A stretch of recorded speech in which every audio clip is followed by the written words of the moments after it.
On va vous parler cette semaine d'un bled qui s'appelle Montlhéry. Montlhéry, le témoignage vivant que la bagnole est la source principale de France moche et de destruction. Bon alors déjà, voir cette carte, ça fait mal, d'accord. J'imagine que c'était des champs ou des forêts à une époque, hein, là il y a une forêt de bagnole et tout. Et maintenant, ce n'est plus que du gris, et donc sûrement des lotissements. Des lotissements sans rien. Toutes ces maisons à l'identique, avec le petit jardin. Tout le monde veut son petit jardin en France, évidemment. Hein. L'idéal du petit bourgeois, pavillonnaire, ou même les ouvriers d'ailleurs, sont un peu corrompus par cette idée d'être chacun un petit bourgeois dans son petit palais. Et donc tout le monde veut son jardin, et au lieu d'avoir des grands parcs collectifs, tout comme ça, avec je sais pas moi, des infrastructures, pour vivre socialement, tu vois. Tout le monde dans ce pays a sa petite maison, son petit truc, son parking, sa piscine maintenant, son antenne satellite. Et dans ce monde-là, il y a Montlhéry, voilà ici. Et Montlhéry, c'est une ville qui a été absolument ravagée par un des phénomènes les plus destructeurs de la France de ces 80 dernières années, la bagnole. Pour aller à Orléans, il faut prendre la N20. La N20, c'est cette grosse route là. Et il y a des villes, ça traverse des villes. C'est dans l'Essonne, l'Inas, et en fait vous allez comprendre ce qui est arrivé à cette malheureuse ville. On va faire un petit tour de la ville avec Google Street View, et on va aussi faire un petit tour sur le Wikipédia de la ville pour voir quand et comment, qu'est-ce qui lui est arrivé. Okay, on peut repartir. Qu'est-ce que c'est que ça là? C'est une casse mécanique, vendeur de voitures d'occasion. On va partir de là. Et on va se promener sur la N20. Musique de France, la bonne France. Et on part vers le sud, let's go! Alors voyons, imaginez vous êtes moi, vous êtes stade de désertion, on part en vacances. Alors est-ce qu'on prend le train papa? Non, c'est chiant, on a des cadeaux à porter et une bûche. Donc on va prendre la route, ok? On va traverser une ville. Vous allez compter les piétons, ok? Vous allez compter les êtres humains. Et il y a quelqu'un qui habite là, donc il est paumé, il ferme les volets, sinon il a une vue d'enfer, une odeur affreuse et un bruit terrible. Buffalo Grill bien sûr. Premier truc de civilisation, un parc à caravane. Le mec qui habite là. Le trottoir il sert à quoi en fait? Tu veux aller où mec? Des tags, mais les tags c'est des bagnoles. Genre c'est tellement pourri par le monde de la voiture que même les graffitis peuvent pas en sortir, peuvent pas imaginer autre chose.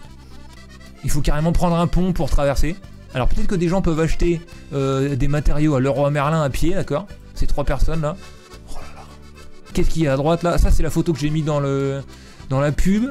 Alors même les publicitaires veulent plus afficher ici, c'est trop claqué comme endroit. Même les pubs sont même plus entretenus. Et t'as des parkings. Des parkings ou des casses, je sais pas trop vu l'état des bagnoles. Encore des bagnoles. Dépannage. Un concessionnaire, attention. Haute variété du monde de la bagnole. Alors, qu'est-ce qu'il y a? Il y a des vieilles bagnoles. Il y a un Hummer de l'armée américaine maté là au fond là. Avec un tag dessus genre Punisher, c'est pas un truc d'extrême droite ça? Bah de toute façon, si on est fan de bagnole, on adore cette route hein. On continue. Des pubs, des affiches pour Le Pen, liberté bien sûr, liberté de conduire. Liberté d'avoir sa bagnole. Pour aller acheter le pain, à 20 km de là. Un arrêt de bus sauvage. Des gens attendent, et c'est là où on croise des piétons hein. Le seul endroit où on croise des piétons, c'est quand il y a un arrêt de bus, bien sûr, évidemment. Des humains, qu'est-ce qu'ils foutent là sur leur voiture? Mais ouais, ils vont se faire écraser. Ils sont fous quoi, c'est quoi ces hippies? Un super troquet pour, je pense, faire une pause pipi quand on est en voiture. Ça c'est clairement un symbole des 30 glorieuses. C'est quoi ça? Ok, un parc à bagnoles gigantesque. Harley Davidson. Les humains sont une anomalie. Encore un concessionnaire. Un autre concessionnaire. Mini cette fois. Il y a un BM à côté. Et là c'est quoi? Un stock de bagnoles. Bah oui bien sûr. Et ça c'est quoi? Stock de remorques pour bagnole, bien sûr, quoi d'autre? Un piéton, avec un enfant qui respire de la fumée de bagnole. Let's go, on l'a trouvé! La nouvelle génération, née des décombres, née des ruines, des poussières et des flammes. Un bébé forgé dans la chaleur de l'acier trempé, qui a la bagnole et des tags. Il y a des trottoirs, vous avez vu? Depuis 50-100 mètres, il y a des trottoirs. Et ça c'est nouveau, ça c'est une innovation à Montlhéry. Ils ont découvert ça il y a quelques années je crois. Un petit garage, bien sûr. Et ils sont forcés de mettre des trucs comme ça, sinon les gens se garent en fait, hein, j'ai l'impression. Ah ouais, ça c'est le genre de résidence. Sur les dessins, sur les panneaux, ça devait être pris comme ça un petit peu, genre un petit peu en haut, tu vois, pour pas qu'on voit que c'est au bord de la N20. Résidence au calme, parking privatisé. En face, des bagnolards en utilitaire blanc. J'aime la voiture, un bon bol de pétrole au petit-déj, y a rien tel pour se réveiller. Oui, c'est la devise qui est écrite sur la mairie de Montlhéry en fait, tu vois. Épaviste, Ça par contre on l'a sur tous les panneaux de la Terre. Débarrasse tout type de véhicules gratuitement. Après la révolution, t'auras beaucoup de boulot en tant qu'épaviste, ça je te le dis, hein. Je vais garder le numéro, hein, parce qu'il y aura tout ça à concasser et faire des trucs utiles à la place. Du coup, ouais, les épavistes ont un avenir dans la révolution. Un grand avenir. On en rit mais c'est d'un triste. C'est pas le seul bled comme ça en France. Je l'ai juste traversé, je me suis dit que je vais refaire un désertion dessus, je l'ai traversé, c'est affreux. Mais toute la France est comme ça. Vous vous souvenez l'émission qu'on a fait sur les No Man's Land Picard? Des lotissements à perte de vue, pas un boulanger, rien. Et si tu veux poster une lettre, si t'es assez un boomer pour avoir une lettre, une enveloppe, tu dois faire 10 km en bagnole. Les pauvres gens, c'est le stream des 30 glorieuses. Les taupes de Montlhéry envoient du lourd. T'as Godzilla et t'as Mecha Godzilla, tu vois. Et ben le monde de métal et de béton de la bagnole en France 2023 a créé des méca sangliers qui pour subsister dans ce monde d'acier ont dû évoluer pour survivre. Quels sont les commerces maintenant? Ah, véhicules d'occasion. Je pense qu'on en manquait. On en manquait les gars. Quelques véhicules d'occasion. C'est ce qu'il fallait à cette ville. C'est ce qui manquait à cette ville. Le maire s'est dit, j'ai une idée. Et si on rajoutait quelques bagnoles, des fenêtriers bien sûr, parce que bon, quand on habite là il faut au moins 5 vitrages. Je ne sais pas sur le plan organisme qu'est-ce que ça donne, mais je suis à bout. Contrôle technique automobile, ouais, très bonne idée, très bonne idée. Cars, achat de bagnole, d'accord. Ah, quelqu'un habite vraiment là? Son fils a un petit vélo, je sais pas si il fait un tour sur la N20 avec. C'est quoi ça? Carlos Loisirs, mais ouais, voilà, les vrais loisirs dont on a besoin ici. C'est vrai, non, parce que on s'ennuie en fait. On va au boulot, métro, boulot, dodo, il faut un petit loisir. Qu'est-ce qu'on pourrait faire comme loisir? Ils ont fait une petite réunion, ils se sont dit, ok les gars, qu'est-ce qu'ils aiment bien les gens sur Montlhéry? Qu'est-ce qu'on pourrait faire comme loisir?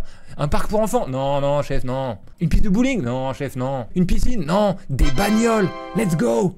Réélu immédiatement. Emplacement à louer, bien sûr, hein. Personne n'a envie de louer ça ici. Parce qu'ils savent que la maison va être rasée dans quelques jours en fait pour faire un parking, donc voilà.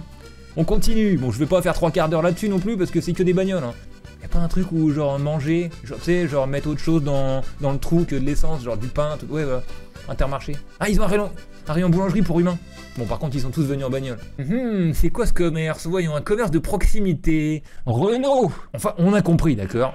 Vous habitez la France comme moi, ok? Vous êtes au jus. À partir des années 50, tout s'est construit. Tout s'est construit autour de la bagnole. Il y a une industrie qui a pris le contrôle du pays entièrement. On a fait une émission spéciale sur les parkings, ok? C'était vraiment très déprimant. La France est un parking géant. Mais Montlhéry, là, c'est une ville qui a pris très cher. C'est parti, petit tour d'histoire. Montlhéry est traversé au milieu de son territoire par la RN20 du nord au sud. Son centre-ville est situé au croisement de cet axe national et de la départementale 446. Ok, donc cette ville se définit par la RN20. Aucune ligne ferroviaire ne passe à Montlhéry. La gare de Saint-Michel-sur-Orge et le RERC est située à 3 km du centre-ville. Elle permet d'accéder directement à Austerlitz, d'accord, mais aucun piéton peut y aller. La gare de Massy-TGV est accessible par la N20 à 10 km. Super, génial, bravo les mecs.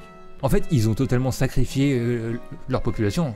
L'aéroport d'Orly est à 12 km au nord-ouest. L'histoire de la ville, alors l'histoire de la ville, c'était un bled minuscule pendant très longtemps, qui a en plus décliné à la Renaissance. Les temps modernes, c'est là où ça devient intéressant et où c'est très parlant sur la France. C'est un cas d'école en fait, Montlhéry. Le démembrement, intégré à l'Essonne, dès lors la commune connaît une évolution d'une petite ville de banlieue, l'agriculture laissant la place aux grandes surfaces au bord de la RN20, valorisant son histoire millénaire par la mise en place d'un office du tourisme, oh bro.